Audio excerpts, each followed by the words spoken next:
इनके साथ आजकल के हालात के ऊपर तबसरा किया जाए और क्या मुसलमानों के सामने क्या क्या मसाइल हैं, उनके हल क्या हो सकते हैं, उसके ऊपर बातचीत की जाए। तो मैंने अपने जो करियर और ज़िंदगी के मुनसर वो थे, एक्सपीरियंसेस थे, वो शेयर किए। लोगों ने अपने कंसर्न बताए तो उस पर बातचीत हुई। यही हुआ कि मुसलमानों के ऊपर आजकल एक बड़ा इम्तिहान की घड़ी है और उससे कैसे कामयाब निकल के आएँ, ऊपर सबको गौर करना चाहिए। ये चीज़ क्लियर होती है कि भाई एक तो तालीम पर सबसे ज़्यादा ज़ोर देना पड़ेगा, क्योंकि तालीम के बिना तो कोई कौम आगे बढ़ती नहीं। और ये अफसोस की बात है कि मुसलमान जिसके मज़हब में तालीम पर सबसे ज़्यादा ज़ोर है, वो तालीम में सबसे पिछड़ा हुआ है। तो हमें उसकी तरफ ध्यान देना पड़ेगा, वोकेशनल ट्रेनिंग पर जोर देना पड़ेगा। ऐसी सलाहियतें पैदा करें कि हमारे कौम के जो लोग हैं उनकी डिमांड हो, हर शख्स उनको ही एम्प्लॉय करना चाहे, उनके साथ वर्क करना चाहे। ये कोशिश की जाए। तो ये बुनियादी मकसद यही तो था। यहाँ मसाइल आपके सामने रखे हैं। एक तो यही था कि मैंने बताया कि हम कुछ लोगों ने दिल्ली के 4-5 लोगों ने मिलके आरएसएस के चीफ से मुलाकात की थी कि भाई डायलॉग, भाई ये जो लोग पावर में हैं उनसे बात की जाए कि भाई ये जो आज जिस तरह मुसलमानों के ऊपर अत्याचार और नाइंसाफ़ियाँ हो रही हैं और उनके पकड़ पकड़ के पीट रहे हैं, मार रहे हैं, ये कब तक चलेगा और कैसे क्या है इसका हल है। तो वो हमने उनके नोटिस में लाए। सर उस पर काफ़ी मीडिया में भी बड़ा तबसरा हुआ। फिर हम अपने कम्युनिटी के जो लीडर्स हैं हम उनसे भी मिले कि भाई हम जो मिले हैं हमने कोई गलती तो नहीं की है। तो सभी ने कहा कि नहीं, डायलॉग तो बहुत ज़रूरी चीज़ है, चाहे उसका कुछ नतीजा निकले या ना निकले, लेकिन डायलॉग अच्छी चीज़ है, करते रहना चाहिए। तो हम जैसे जमीयतुल उलमा के दोनों फ़िरक़े, मौलाना अरशद मदनी, मौलाना महमूद मदनी, जमात इस्लामी, नदवतुल उलमा लखनऊ, वही खालिद रशीद फरंगी महली, सब लोगों को मिले, सब ने एक ही बात कही कि बहुत अच्छा किया। और ज़्यादातर उन्होंने कहा कि हो सकता है कि कुछ नतीजा न निकले, पर फिक्र की बात नहीं, नतीजा अल्लाह के हाथ में, कोशिश हमारे हाथ में, कुछ ना कुछ फ़ायदा होता ही है। कुछ ना कुछ कहीं ना कहीं आँख की शर्म हो जाए, शायद हो जाए कुछ। दूसरी कि हमारे बहुत सारे लोग हैं जो इस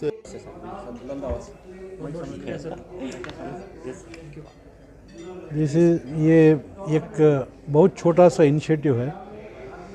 हम सोच रहे थे कि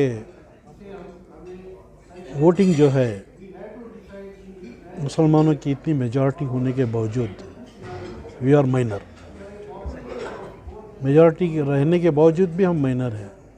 मतलब है 224 सीटें जो हैं, 224 सीटों में इस साल मतलब इस टर्म में हमको सिर्फ 7 एमएलए सीट्स मिले हुए हैं, ओनली 7। तो पिछले 1978 में 16 सीटें मिली थी एमएलए की, और 2008 में 9 सीटें को रिड्यूस हो गई। 2008 के बाद पिछले 10 साल से उससे भी कम हो गई। मतलब हर टर्म में कम होती जा रही है सीटें। लेकिन जो पॉपुलेशन के हिसाब से तो हमको अगर 15% का पॉपुलेशन हमारा स्टेट में है, टोटल करीब 75 लाख्स मुस्लिम्स आर देयर यहाँ पे कर्नाटक में। पूरा जो इलेक्ट्रल पॉपुलेशन है वो 5.24 लाख 5 करोड़ 24 लाख्स है टोटल। उसमें करीब 75 to 80 लाख्स मुस्लिम्स हैं। और उसके हिसाब से हमको जो सीट आ रहे हैं वो तो बिल्कुल कम है, 3% ओनली 3%। तो इसकी क्या वजह है? तो इसलिए हम चाहते थे कि ये इंट्रोस्पेक्शन करें, कहाँ पे हम गलत हो रहे हैं, कहाँ पे हमको दुरुस्त करना है, इसको कैसे हमको इसको उस पोजीशन पे लेके जाना है जो 1978 में था। कम से कम 16 सीटें आई थी हमको, क्यों रिड्यूस होकर 7 पे आके खड़ गई। और ऐसे ही इसको हम छोड़ दें तो अब हो सकता है कि अभी भी कम। इसीलिए ये इंट्रोस्पेक्शन करने के लिए हमने सोचा कि जो SV कुरैशी साहब हैं, वो एक्स कमिश्नर हैं, election commissioner, chief election commissioner, तो काफ़ी उनको एक्सपीरियंस है और इसमें हमको कुछ सल्यूशन दे सकते हैं करके, इसलिए ये महफिल को हमने मुंतखब करके ये इसको किया। स्टेजेस होते हैं इलेक्शन प्रोसेस जो होता है, 3 स्टेज पे चलता है। पहला स्टेज है registration.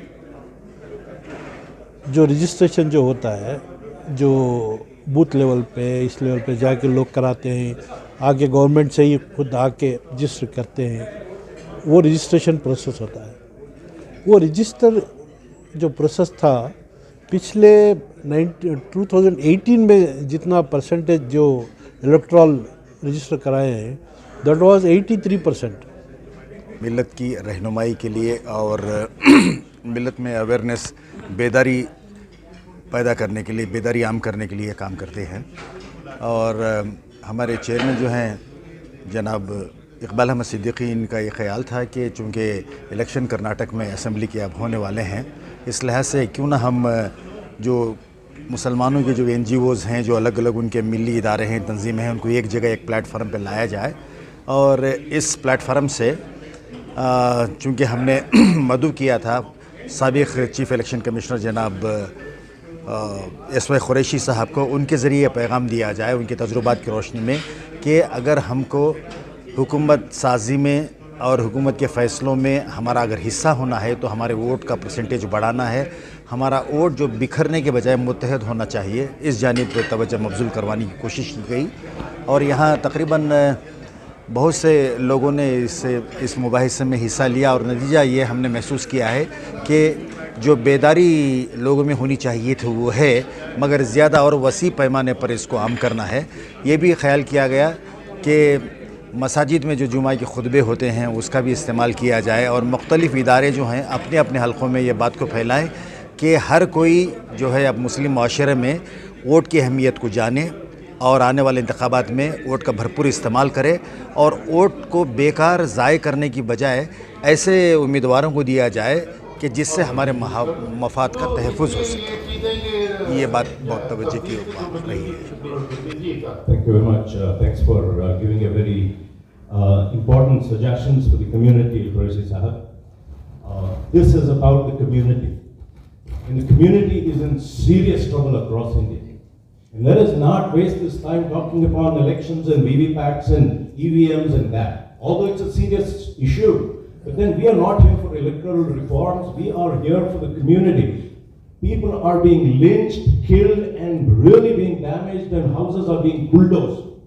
In this kind of a serious situation, when our community is in so much trouble, we are talking of Germany and Europe and this and that is not fair for us at this point of time, and let's be serious about it. Our community is in trouble. और यहाँ तक के bulldozer नहीं, मस्जिद नहीं, मदरसा नहीं, everything is being broken. यहाँ तक के हमारे प्यारे नबी सल्लल्लाहु अलैहि वसल्लम पर ज़माने निकले हैं और दिन दहाड़े बातें कर रहे हैं. And what are we talking here? And it's a shame that Bangalore city में हम ऐसे बातें यहाँ करेंगे, ये सही नहीं. And therefore, our community, this has to stop. ये नहीं वो बातें नहीं कर रहा हूँ मैं, वो हो गया सब, वो बातें नहीं कर रहा हूँ. Let us talk about the community, and in this we need a serious deterrent that we should take place. And number one, Nupur Sharma को खामोश किया था एक ट्वीट ने, मोनू मनेश्वर को स्टॉप किया था एक ट्वीट ने. Let us look at these kind of deterrents which are legal, beautiful and democratically practical. कि ये लोग बुलडोजर चलाना रोकें, ये लोग मस्जिद को तोड़ना रोकें, ये लोग मुसलमान को लिंच करना रोकें. Let us discuss something like that. Media में ऑल्ट न्यूज जो काम कर रहा है, मकतूब मीडिया में जो काम कर रहा है, जुबैर जो काम कर रहा है, आलिशान जाफरी जो काम कर रहा है, let us decide here to support such initiatives that are being done.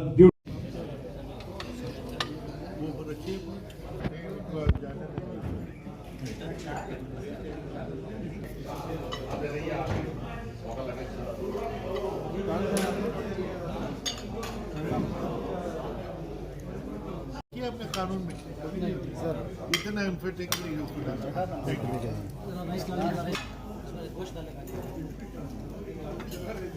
ಮಕ್ಕಳ ಹೈಯರ್ ಎಜುಕೇಷನ್, ಮಗಳ ಮದುವೆ, ಕನಸಿನ ಸ್ವಂತ ಮನೆ, ಇದಕ್ಕೆಲ್ಲ ಹೆಂಗೆ ಹಣ ಹೊಂದಿಸ್ಬೇಕಂತ ಟೆನ್ಷನಲ್ಲಿ ಇದ್ದೀರಾ? ಟೆನ್ಷನ್ ಬಿಡಿ. ನೀವು ಅಡವಿಟ್ಟ ಚಿನ್ನವನ್ನ ಬಿಡಿಸಿ ನಿಮ್ಮಲ್ಲಿರೋ ಹಳೆ ಚಿನ್ನವನ್ನ ಇಂದಿನ ಆನ್ಲೈನ್ ರೇಟಿಗೆ ಕೊಂಡುಕೊಂಡು ತಕ್ಷಣ ನಿಮಗೆ ಬಾಕಿ ಹಣ ಕೊಡ್ತೀವಿ. ಹಿಂದೂಸ್ತಾನ್ ಗೋಲ್ಡ್ ಕಂಪನಿ, ಇದು ನಮ್ಮೆಲ್ಲರ ಕಂಪನಿ.